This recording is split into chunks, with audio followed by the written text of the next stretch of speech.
નમસ્કાર, good morning. હું શાહીન. આપ જોઈ રહ્યા છો સ્પાર્ક ટુડે ન્યૂઝ. મોર્નિંગની શરૂઆત કરીએ ન્યૂઝપેપરથી. તો નજર કરીએ ગુજરાત સમાચારની આજની મુખ્ય હેડલાઇન્સ પર. ભારત રશિયા સાથે ધંધો કરે તો તેના પર 500% ડ્યુટી નાખવાની ટ્રમ્પની વાહિયાત વાતો. ટ્રમ્પનું ગાંઠપણ. અમેરિકન ઉદ્યોગોને $82 અબજનું નુકસાન. એઆઈ આવ્યા પછી દરેક ક્ષેત્રમાં બેરોજગારીની શક્યતા. માઇક્રોસોફ્ટ 9000ને પાણીચું આપશે. આઈટી ક્ષેત્રમાં નોકરીઓના ફાંફા.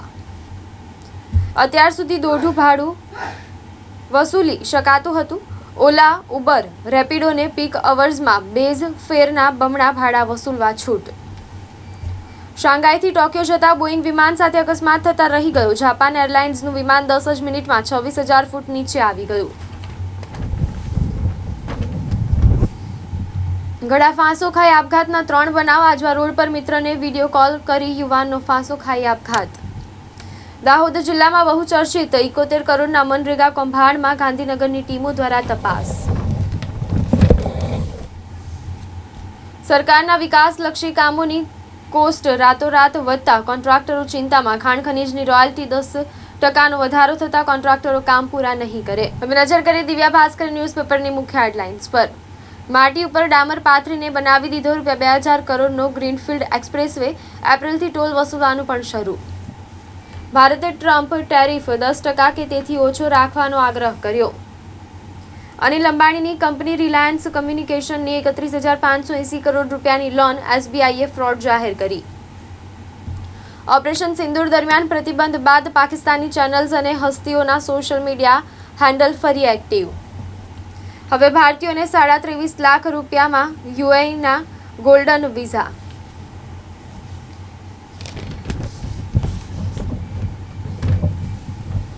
ભાઈના ખેતરથી ભાઈના ખેતર સુધી રસ્તો બન્યો. સરપંચના પણ જોબ કાર્ડ. મૃતક લકવાગ્રસ્ત વિકલાંગ 70 વર્ષના વૃદ્ધના પણ જોબ કાર્ડ બન્યા. પૈસા ઉપાડી લેવામાં આવ્યા. વડોદરાને ખડોદરા બનાવનાર રોડ પ્રોજેક્ટના 2 વોર્ડના 6 મળી. 8 અધિકારીને શોકોઝ નોટિસ. હર્નિંગ કોમ્પ્લેક્સમાંથી બોગસ એનઓસી મળ્યા બાદ એક્શન. 35 હોસ્પિટલમાં ફાયર એનઓસીનું ચેકિંગ. એકેમાં બોગસ ન મળી. ડભોઈની શાળામાં ઓડિટ રિપોર્ટમાં વાંધો ન લેવા લાંચ માગનાર 2 આચાર્ય 2 શિક્ષક એસીબીના છટકામાં ઝડપાયા. ઓડિટર ફરાર. નાયબ મામલતદાર હર્ષિલ પટેલે સરપંચના કાનમાં કહ્યું હતું કે વ્યવહાર કેટલો કરશો જેવો મોટો પ્રશ્ન. માંજલપુરમાં આત્મીય ધામ મેદાનમાં અસામાજિક તત્વોનો આતંક. શ્રીજીની 7 પ્રતિમાઓ ખંડિત કરી. પારુલ યુનિવર્સિટીના હોટલ મેનેજમેન્ટના વિદ્યાર્થીનું ₹46 લાખનું વાર્ષિક પેકેજ. હવે નજર કરીએ ગુજરાત મિત્ર ન્યૂઝપેપરની મુખ્ય હેડલાઇન્સ પર. જીએસટીનો 12%નો સ્લેબ કાઢી નાખવા વિચારણા. એસબીઆઈએ આર્કોનમાં લોન ખાતાને છેતરપિંડી તરીકે વર્ગીકૃત કર્યું. ઓસ્ટ્રેલિયા આંતરરાષ્ટ્રીય વિદ્યાર્થીઓ માટે વિદ્યાર્થી વિઝા ફીમાં 25%નો વધારો કર્યો. સોનિયા રાહુલે એજેએલની 2000 કરોડની મિલકત હડપવા કાવતરું ઘડ્યું. ઈડીએ અદાલતમાં કહ્યું. ઓલા, ઉબર વગેરે પીક અવર્સમાં ડબલ ભાડું વસૂલશે. સરકારે છૂટ આપી. યુરોપમાં સખત હીટ વેવ. કેટલીક જગ્યાએ જંગલમાં આગ લાગી.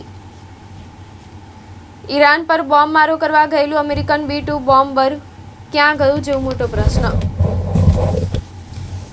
ખાડા ગટર અને રિસ્ટોરેશન કામમાં બેદરકારી બદલ પાલિકાની ઇજનેરો વિરુદ્ધ કાર્યવાહી. પાલિકાના 9 ઇજનેરોને કામગીરીમાં બેદરકારી બદલ કારણદર્શક નોટિસ. ₹2000ની લાંચ લેતા શિક્ષક સંઘના પ્રમુખ સહિત 4 ઝડપાયા.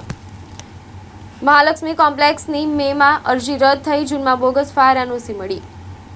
135 વર્ષ જૂના આજવા ડેમની મજબૂતી તપાસવાની કામગીરી શરૂ કરવામાં આવી. હવે નજર કરીએ લોકસત્તા જનસત્તા ન્યૂઝપેપરની મુખ્ય હેડલાઇન્સ પર.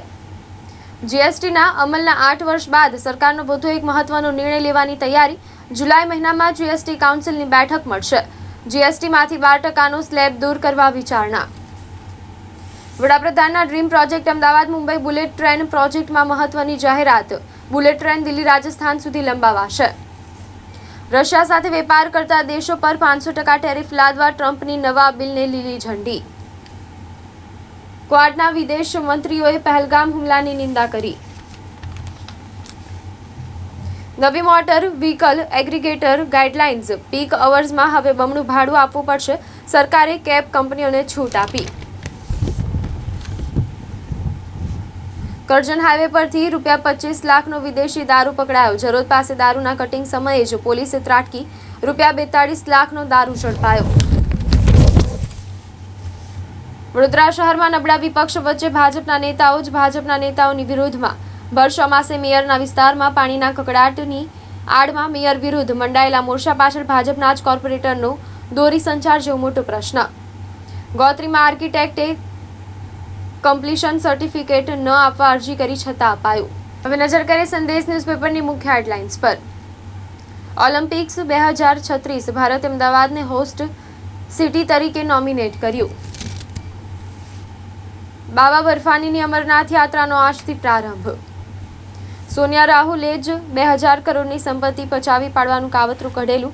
નેશનલ હેરાલ્ડ સાથે જોડાયેલા મની લોન્ડરિંગ કેસમાં ઈડીનો કોર્ટ સમક્ષ દાવો. બ્રિટન સરકારે વિઝા નિયમોમાં કેટલાક ધરખમ ફેરફારો કર્યા. 22મીથી બ્રિટનના કેર વિઝા બંધ થશે. વિદેશી કેર વર્ક્સની ભરતી નહીં થાય.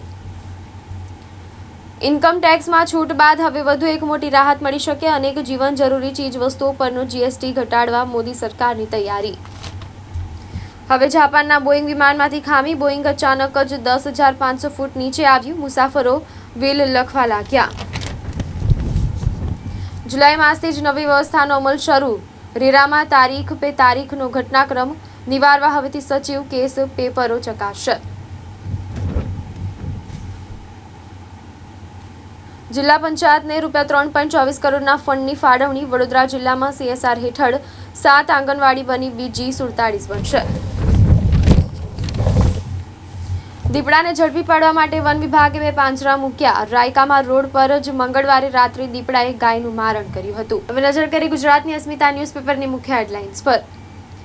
મજબૂત નેતૃત્વ, સ્પષ્ટ ઇરાદા, સ્પષ્ટ નીતિથી ભારત બદલાઈ શકે છે, રાજનાથસિંહે કહ્યું. 540 કરોડ રૂપિયાનું ડ્રગ અને મની લોન્ડરિંગ કેસમાં મજીઠિયાને 7 દિવસના રિમાન્ડ પર મોકલવામાં આવ્યા. મધ્યપ્રદેશમાં આગામી 4 દિવસ ભારે વરસાદ પડશે. 18 જિલ્લામાં ચેતવણી જારી કરાઈ. ઈડરના રાવોલમાં કાળો જાદુ બતાવી પૈસાનો વરસાદ કરવાનું કહી ₹6 લાખ પડાવ્યા. ફેસબુકમાં થયેલા પ્રેમનું પરિણામ મહિલાની જિંદગી નર્ક સમાન બની ગઈ. અમદાવાદમાં પિતા બનવાની ખુશી ક્ષણભરમાં માતમમાં બદલાઈ. યુવકની જાહેરમાં ઘાતકી હત્યા. પાલનપુર મિનરલ પાણીની જેમ વિદેશી દારૂની રેલમછેલ. કેન્દ્રીય મંત્રી શ્રીમતી નીમુબેન બાભણિયાના પ્રયાસોથી આયોજિત વરિષ્ઠ નાગરિકના એસેસમેન્ટ કેમ્પને બહોળો પ્રતિસાદ. તો આ હતી અત્યાર સુધીના ન્યૂઝપેપરની મુખ્ય હેડલાઇન્સ. વધુ અપડેટ્સ માટે જોતા રહો સ્પાર્ક ટુડે ન્યૂઝ.